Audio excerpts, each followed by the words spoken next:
Għal-ħabta ta' nofsinhar il-Pulizija u membri tal-Forzi Armati ta' Malta ntalbu jikkalmaw rewwixta illi qamet mingħand ta' migranti li jinsabu fiċ-ċentru ta' detenzjoni f'Ħalfar.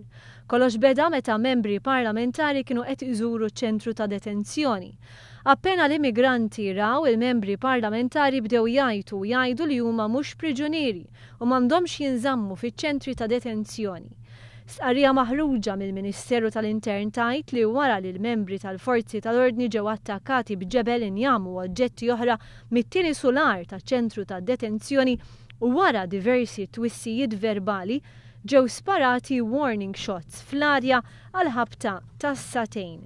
Dawn il-warning shots ma kinux direzzjonati lejn l-immigranti jew lejn xi twieqi ta' kmamar li fihom kien hemm l-immigranti. Il-Ministeru kjarifika li l-warning shots saru permezz ta' rubber pellets u mhux rubber bullets.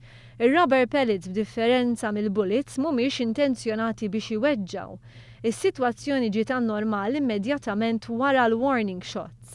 Ħadd ma weġġa' f'dan l-inċident, migrant wieħed ħassu ħażin u ttieħed l-isptar fejn qed jingħata l-kura meħtieġa.